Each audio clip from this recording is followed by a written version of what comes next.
Okay, before you start this machine, there's a few things you should know. You've got diagrams here, which are, some of them are in hieroglyphics, others are real helpful. Exactly the helpful ones from the not so helpful ones. Kind of figure that out for yourself.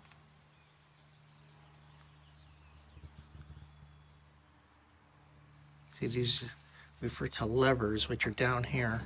It's like a trigger. It's one on each side. That's for going right, that's for going left, obviously. But you need to have them both engaged in order to move the machine. Otherwise, the wheels are locked up.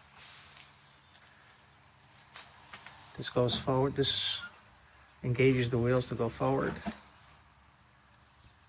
This is for the augers.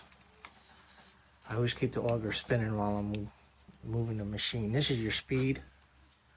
Don't put it on 1, otherwise it'll go backwards. Don't know why it does that, but it's always done that.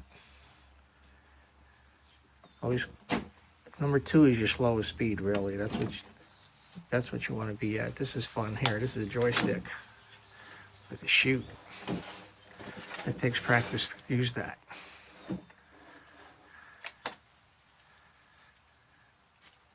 Now when you're moving with the augers down,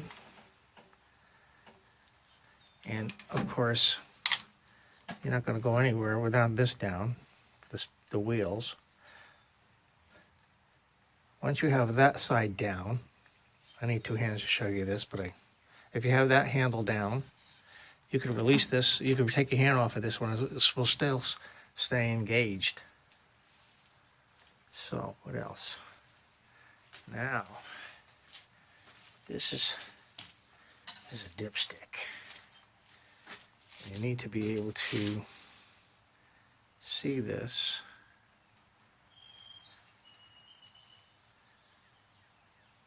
Before you start any engine, you want to make sure it's got oil.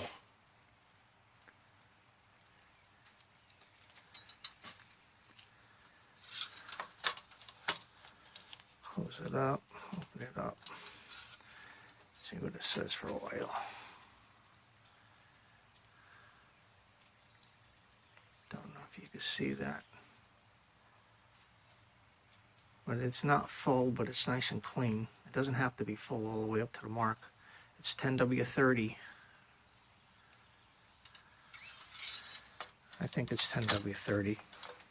I have to double check that. And make sure there's gasoline in it. You don't need to fill it up any more than that. I filled it up before so that, well, that's something I need 2 hands for, and I don't have 2 hands right now. That's your starter button. This is for your electrical cord, which always use a nice heavy-duty cord. Find the end of this one.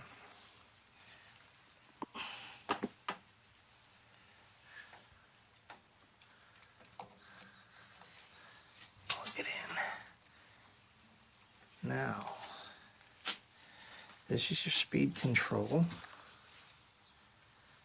Where can you see that? If you notice it's on full, you got a rabbit for fast and a turtle for slow. This is always in a fast position. I never move it. If you want to turn the machine off, then you would slide it over. But what I do to shut the machine off is pull this out completely. This is a safety feature, which I just leave it in all the time. Being that I'm lazy, it's a lot easier to shut her off that way. This is your choke.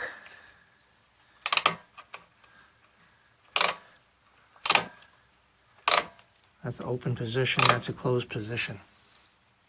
It has diagrams on it to show you which way to go for open and closed. And this is your primer pump. You want to use that to pump gas into the, pump this up about maybe between 7 and 10 times.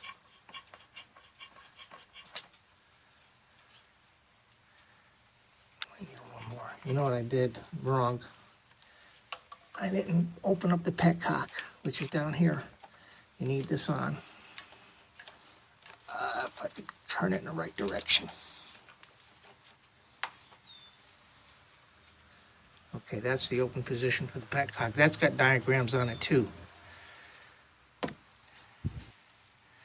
So with the petcock open, pump it. Hasn't been turned on in a while, so I did it a full 10 times. Everything is set.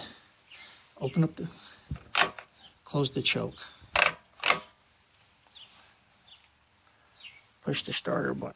If it doesn't start, try it again. If it doesn't start again after that, then what do we do? We'll cross that bridge when we get to it.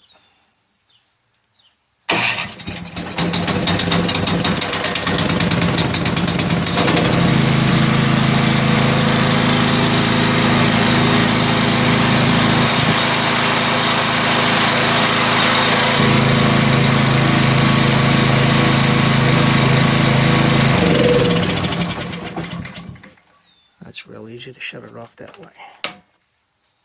Now, when you shut it off, you need to, before you shut it off totally, when you're done with the machine, just let it run with the cockpit off. Petcock off. Let it run. It'll burn out the gas that's in the carburetor and make it easier to start the next go around.